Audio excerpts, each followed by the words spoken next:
Eto, yung pinapakalat ng mga DDS, mga kababayan, na paninira dito kay NBI Director Matibag dahil hindi nila matibag-tibag at dahil ramdam na ramdam nila, mga kababayan, ang tibay ng mama, no? Sinisiraan. Ngayon, sumagot itong si Matibag.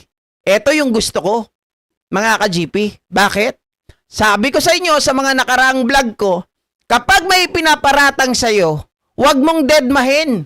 Diba? Either yan ay totoo or hindi, liwanagin mo agad-agad. Dahil hindi ito, mga kababayan, hindi ito usapin ng kung sino ang nag-akusa, nasa kanya ang burden of proof.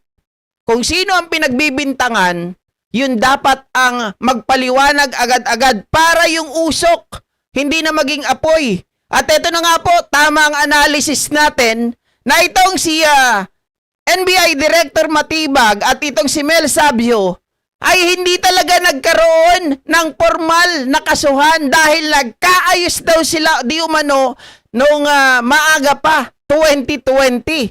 Sunog na naman ng mga DDS nito. Kawawa naman kayo, mga ulaga. Wala na kayong pambanat kay Melvin Matibag. Hindi nyo magagamit, mga ka-GP o mga DDS, no?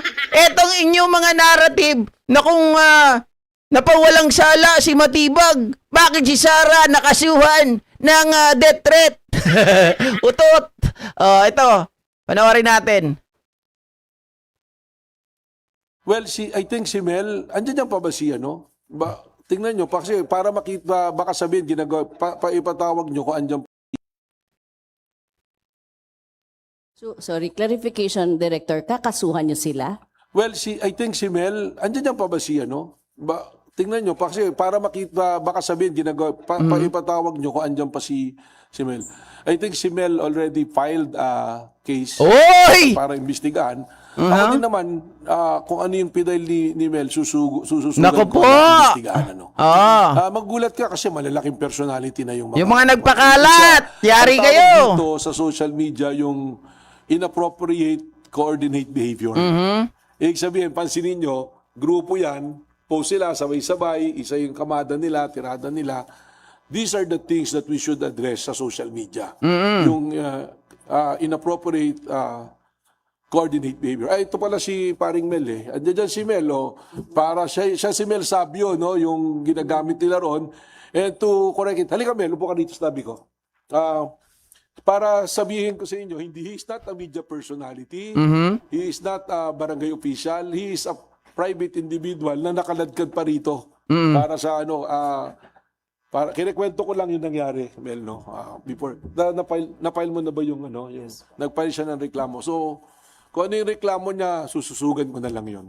Guys, sa mga hindi pa nagla-like dyan, please hit the bell, the like button. Ano po yung sinampan yung kaso? Data Privacy Act. Oo. Okay lang po ba i-elaborate lang? Kayo po ang nag-record o may nag-record na iba? Paano po ba yun? Actually, 2020 po ho yan nangyari. 2020 pa. Nasa kabilang partido ho ako, politika sa San Pedro, 1st District. And then, so nagkaroon kami ng pag-uusap ni attorney doon nga sa telepono. So, after naman yan ng siguro ilang weeks, nagkaayos din ho kami, nag-usap ho kami. At nagkapatawaran, hindi din ho ako ng dispensa sa kanya. Dahil doon sa mga na-post. So, yung post ho is political. So, doon ho nag-start yan. Kaya ako ho, medyo nagulat kasi matagal na ho yan eh. So, lumabas ho ngayon. So, nagagamit. And Ma'am Eva. medyo affected na rin yung aking family kasi syempre, lumalabas na yung pati yung pangalan ko, ho, yung mga anak ko. So, mas minabuti ko hong mag-file na ng kaso. Okay na, last na lang sir from my end. Ano ang lesson learned nyo po dito sa experience na ito? Siguro naging part na lang ho siguro ng process. Wala naman ho ako mababago doon eh. Nangyari na ho yan.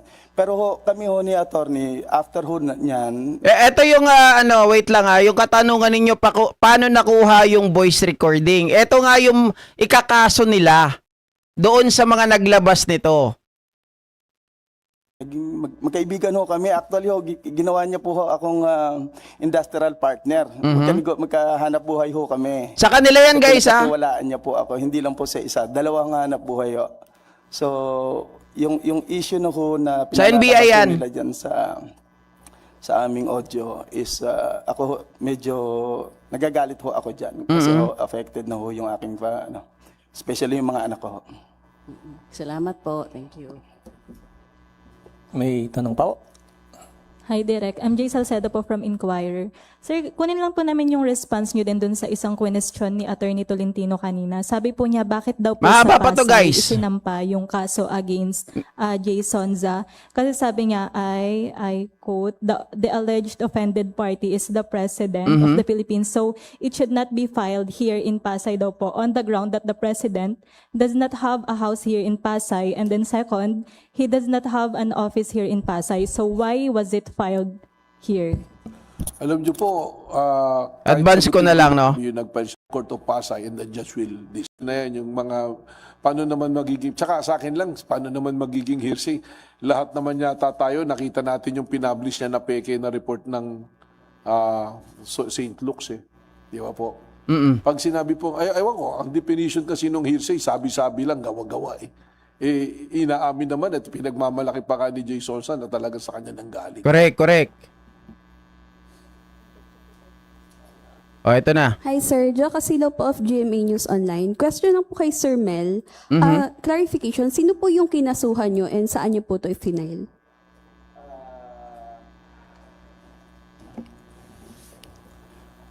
Nilagay ko ho muna doon yung unknown. Unknown. Unknown ho muna siya. John Doe. So, doon sa aking salaysay ho. Oo. Kung sino ho yung una hong nakita ko hong nag-post at kung saan po naka-publish yung audio, video. Siguro ho sa ano na lang ho, pagka lalabas na lang ho yan. Maganda rin, maganda. Hello po, RR po ng PTV.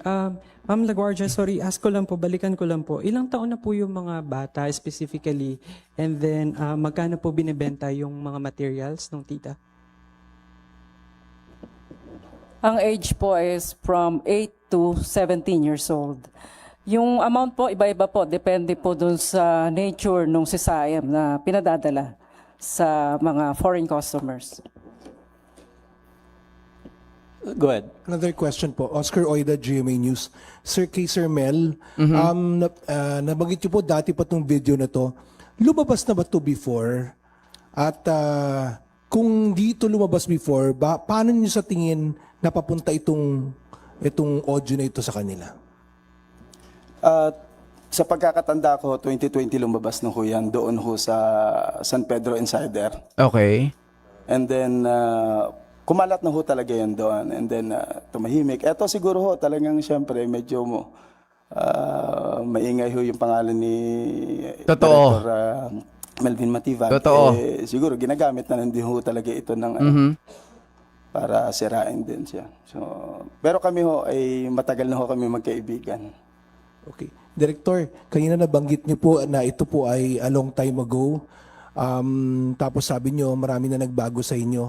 Masasabi niyo po ba sa ngayon hindi na kayo yung taong minsan ay narinig dun sa audio na yon? Well, alam nyo po, nagbabago Ito naman yung talaga. Pero aral. Siyempre, there are times na yung galit mo, hindi mo talaga mapipigilan. I've shared to you the background, and si Mel din, yun din yung sinabi ko sa kanya, ba't ako nagsalita sa kanya ng ganun, na sabi ko, share to you the background, and I think that any man, any responsible husband and parent, will always be mindful of the safety ng asawa niya, at ang anak niya, especially upon unborn child. So, yun, doon yun. Siguro kung mangyayari ulit sa akin yung ganun, although hindi na mangyayari kasi yung asawa ko, malalaman pa ng lahat, ligated din asawa ko. So, hindi na mangyayari yung the same situation. Pero, kung halimbawa the same level na ganun, probably, perhaps, I will not lie na maaring mangyari ulit. But, nasa likod ko na ngayon, I don't carry myself alone eh. Nung nangyari yun, iba yung sitwasyon ko. But ngayon, I'm carry the weight of the National Bureau of Investigation. Correct. I carry the mandate of the Filipino people. So sabi ko nga, hindi na pwedeng galit yung iiral sa atin ngayon. Dapat investigasyon na. Hindi na pwedeng ang iiral sa atin yung impulsive natin. Dapat may proseso na tayong susundan. Hindi na pwedeng sasagot na lang tayo base sa mga sinabi sa atin at narinig natin. Kundi ang pagbabasihan natin ngayon, ebidensya at ang batas. Correct. So ganun na po siguro dahil sabi nga, we're given a responsibility here na mas malaki. At buong Pilipinas yung tumitingin sa'yo. It's unfortunate na merong mga grupo na gustong gamitin yung one of the moment na sasabihin ng weak point in your life para itulak yung kanilang gusto na mangyari at gawin na mangyari. So, okay lang yan. Ready tayo dyan. Kaya tayo nasa National Bureau of Investigation. We are ready for that. And nagpapasalamat ako sa professional men and women ng NBI that they support me in what I'm doing. Just to mention, segue ko na, because I've been hearing lagi sasabihin, pag merong kang tinamaan na tao na medyo agresibo at lumalaban sa gobyerno, sasabihin political. Ako po nagsimula dito, February 19 ako in-appoint. Ito pong hawak ko na dokumento, ito po ganito kakapal. These are the accomplishments of the men and women of NBI. Hindi credit noong grabber. February 19 hanggang May 1. Ito po ang accomplishment. 182 successful operations. Nakapile na po yung kaso, indicted na po yung mga dapat managot. Ito po yun. The records will bear out. Hindi po yung social media, hindi yung ingay ng kung sino man na involved sa politika. Ito you can validate sa buong Pilipinas. 182 successful operations. At doon po sa 182 na to, na sinasabi ng mga tao na politika, ang political personalities lang po na kilala na lumalaban sa gobyerno na nasama rito is Mike Defensor, yung sa pamilya niya, at si Jason because of the Dalawa lang. arrest. Other than that, wala po. Kahit isa-isahin niyo po yung listahan na ito, and I can give it to you, kung ito po yung accomplishment ng NBI. Katunayan, marami pa po sana, kaya lang madadami na yung balita niyo, bukas na po yung iba. Po. Maraming salamat po. Oo. Unless there are further questions, that ends our press con for today. Sino dito Tom Goods na? Okay, so ayan mga kababayan, linawin po natin itong video na to na pinakita ko po at pinarinig sa inyo ngayon. Mga kababayan, etong si Mel Sabio, nakatabi po ni Director NBI Director Melvin Matibag. So, may kinasuhan po silang tao ngayon. Yung unang nagpakalat daw po ng audio recording na to. Kasi nga, ginagamit lang ito batay sa kanya dahil nakikita nila na maingay ngayon ang pangalan ni Director Melvin Matibag. Which is true, mga kababayan. Kaya kinakalkal nila at ginagamit ito na pang-leverage doon sa kaso ni VP Sara Duterte na siya po, mga kababayan, ay nagbanta sa Pangulo, sa First Lady at ganun din, mga kababayan, sa dating speaker. May binabanggit pa dito na medyo naputol na lang, mga ka-GPnatics, dahil sinabi rito na ngayon itong si Mel Sabio ay actually naging ano na sila, bukod sa magiging magkaibigan sila, magkasosyo na ngayon sila sa negosyo. Dalawang negosyo ni Director Melvin Matibag ay kasosyo niya po itong si Mel Sabio. So maganda yung naging kanilang naging usapan. At ang maganda pa dito, mga kababayan, ang aral na nakuha natin, tama yung tanong at yung sagot ni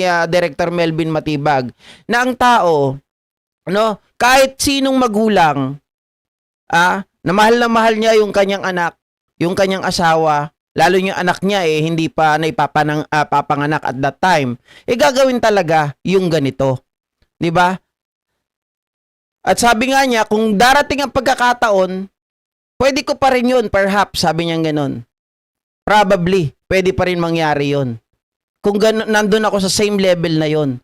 Pero dahil nga ako ay mas malaki na ngayon ang aking gampanin, no? Nasa taong bayan na, syempre, hindi na ako titingin, hindi na ako basta-basta yung kagaya ng ugali ko na meron ako dati, na mainitin ng ulo, na siguro, hindi niya lang binanggit, nagmumura, ganun yung klase ng pananalita. Ngayon, meron ng cautious, meron ng pagpreno. Dahil iba na mga kababayan, iba na yung bigat ng na nakasalalay dito kay Director Melvin Matibag. 'Di ba yung trabaho bilang isang direktor ng NBI, hindi na ganoon na magiging kaparaanan niya. So ngayon yung mga DDS wala na kayong magagamit. No? Meron pa silang ibang mga pinapakalat dyan ng mga video na naghahamon din ng suntukan itong si Director Melvin Matibag. Wala na yan. 'Di ba? Wala na yan. Wala na magiging silbi yan kasi that was happened in the past. Oh. Maliwanag na maliwanag dito na ang tao po ay nagmamature. Sabi nga ni Sir Antonio Andaya, nakakatuwang isipin na ang dalawang tao nagkabati, nagkausap ng mabilisan, no? Dahil lang, kasi politika lang to guys eh. Politika lang ang pinagsimulan ng kanilang away, ng kanilang alitan, ng kanilang murahan. Na pwede namang daanin sa mabuting usapan. Kung pwede nga, mabuting usapan eh. 'Di ba? Oh, which is yun ang ginawa nila ngayon. Nagsorry ang bawat isa, inadmit yung kanilang mga kasalanan, nagkapatawaran, magkaibigan hanggang ngayon, magkasosyo pa sa negosyo. Yun ang maganda. 'Di ba? Dapat, sabi ko nga eh, pagdating sa politika, dapat politika lang yan. Walang dapat personalan. Politika lang, dapat tungkol lang sa politika, wala yung mga personal-personal. 'Di ba? Hindi tayo dapat gumamit ng mga tao na walang kinalaman sa politika. Oh, GP ngayon, yung asawa ni Melvin Matibag, kongresista na rin ng Laguna. Tirahin nyo kung may maititira kayo, basta aligned dun sa kanyang trabaho. Huwag yung kagaya ng mga kumakalat ngayon, anak ng tinapan ako, may makakasuhan na ata, hindi ko lang alam. Yung mga nagpapakalat dyan ng kung ano-ano mga fake news pa, nako. Bahala kayo. Makakahanap kayo ng katapat pagdating sa dulo. No? Sabi ni Jonas, that was very nice explaining coming from his boss. From him, Boss JNK. Tama, Matibag, may ball si John Vic, kinapun na yata. Ganon si Sarah, walang pagbabago. Oh. Trabaho lang ika nga, di ba mga kababayan? Totoo naman yun eh. At saka yung maturity ng tao, yun ang maganda. At saka yung yung admittance, di ba na nagkamali ka because galit ka lang at that time, mga ka-GPnatics, yun ang maganda doon eh. O ngayon, papupunta naman tayo doon sa kinasuhan. Siyempre, mga ka-GPnatics, tapos na tong issue na to eh. Ni-resurface nila, ginagamit nila para pan-leverage panira dito kay Attorney Melvin Matibag. So, maliwanag na merong malicious imputation dito. Kasi sinisira nila yung yung pagkatao ni Melvin Matibag na dapat yung kanyang behavior, mga kababayan, ay ma-assess daw ulit. At dapat daw siya matanggal sa NBI. Dapat daw ang maging, tawag dito, ang ugali ng isang NBI director ay katulad daw nitong si Magno. Yung pinalitan ni Matibag na tahimik lang. Tahimik nga. Meron bang nagagawa? Parang wala naman. 'Di ba? Ang gusto ata nila, yung kaya nilang bilugin, yung kaya nilang tapalan ng pera. Hindi ko sinasabing natatapalan ng pera si Magno ha. Kaya lang, ang comparison dito, hindi nila kaya si Matibag, umaaray, umiiyak sila. Oh. Kaya ngayon, hanap sila ng paraan para sirain ito. Ang problema, paano nyo masisirain? Madaling paliwanag. At that time, hindi po siya ng abuso. 'Di ba? At that time, hindi po siya NBI director. Oh, so paano nyo siya anuhin? Silang ang dalawa nagkapatawaran eh. Silang dalawa, inamin nila na may pagkakamali sila parehas. Nagkaayos, naging magkumpare, magkasosyo sa negosyo. Sabi siguro ng mga DDS, walang hiya. Tama yung sinabi ni Congressman Pulong. Matatag talaga itong si Matibag. Hindi natin kaya to. Nakita nyo na yung tibay ni Matibag. Umaaray, umiiyak talaga yung mga DDS ngayon. Oh, wala na kayong pagpepiestahan. Kasi nung nakaraang araw, yan yung pinapakalat ninyo eh. Yan yung talagang usap-usapan. Yan yung bukang bibig ng mga media personality, pati yung mga social media personality, di ba? Oh, kalat na kalat yung video na yan para sirain. At sabihin na, wala kang karapatan dyan, ganyan ang ugali mo, masama. Ikaw nga nag-grave threat, ikaw nga nagbabanta ng pagpatay Tapos sasabihin mo si VP Sara Duterte ay kakasuhan mo? Wow, yan pala yun eh. Depensa pala kay VP Sara Duterte kaya inilabas nila yung video. Oh. Di ba? Bakit kinasuhan? Bakit kinasuhan? Eh nangyari naman na totoo. Tama. Nangyari yun na totoo. Tapos na yun. So kung i-resurface mo ito para gamitin ito panira kay Attorney Melvin Matibag at may nakikita tayong malicious imputation, that's cyber libel. Cyber libel. Sino kaya yon? Sabi niya kanina unknown or John Doe muna. Hindi mo napapangalanan. Kaya magugulat na lang kung sino yung mga tao dyan. Eh mukhang may pinupunto dito si Director Melvin Matibag kanina na sinasabi niya, ito mga taong ito, alam naman natin ang motibo.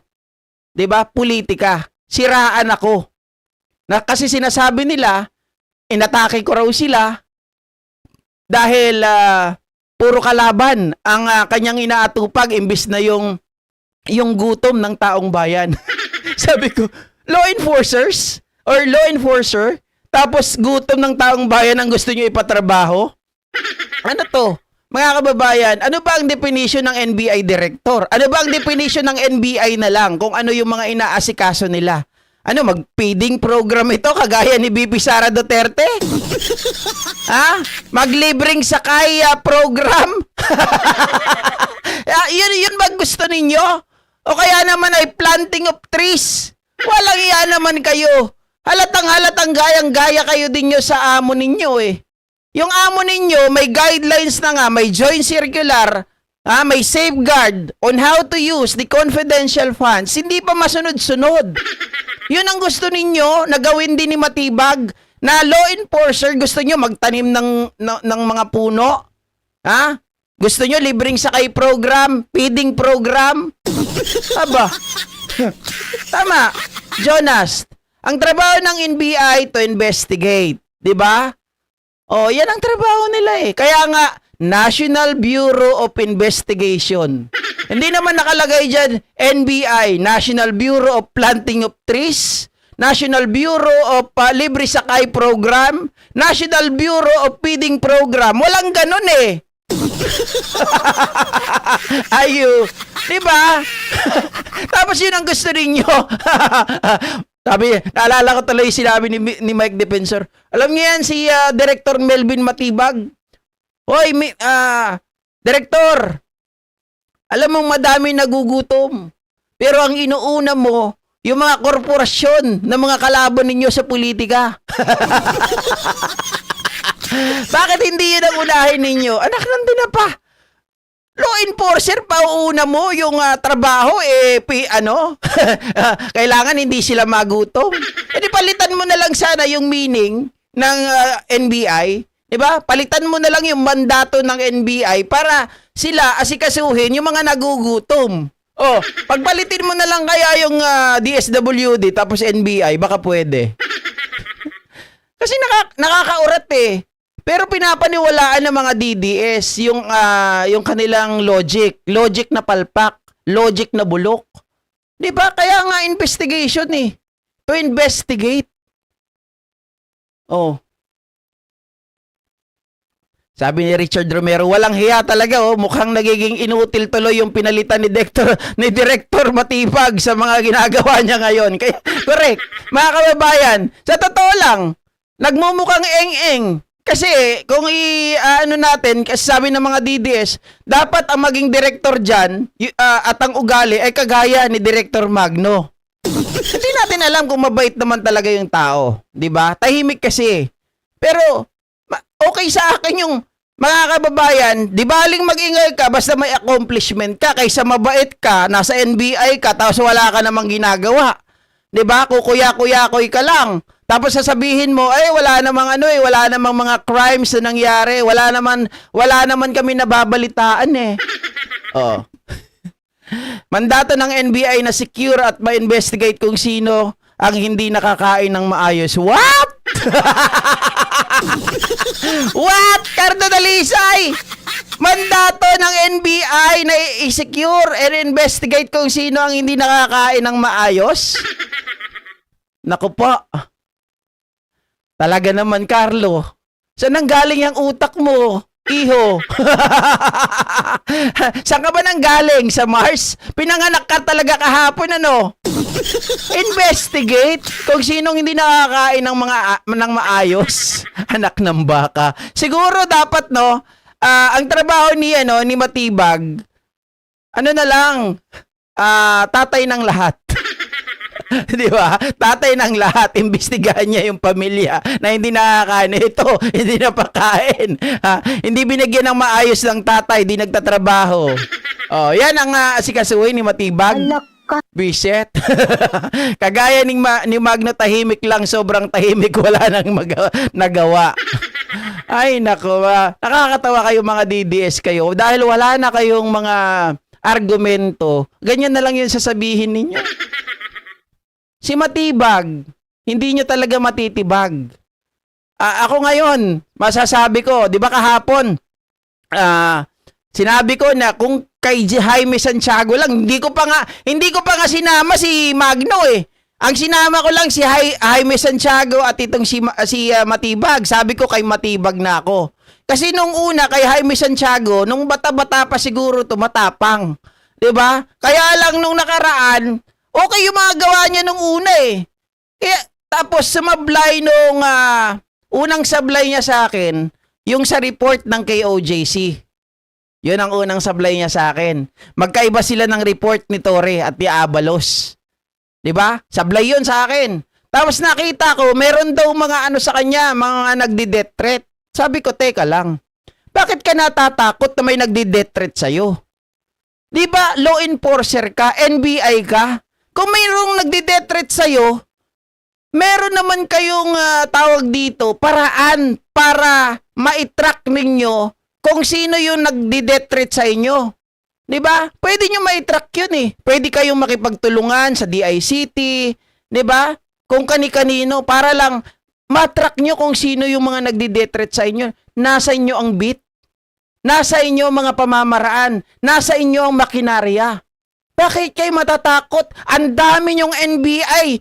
Hindi director ka. Siyempre maraming NBI na nakapaligid sa'yo. Hindi ka naman solo-solo na lumalakad. Bakit ka natatakot? Kumbaga mga kababayan, ikaw ay may license. License to kill. Pwede mo nga silang patayin kapag nakita mo harang-harang sila dyan at papatayin ka. Di ba pwede mo silang unahan? Oh. Tapos natatakot ka? Parang sa akin yung logic. Sabi ko, hindi, ano to? Tumanda ng paurong?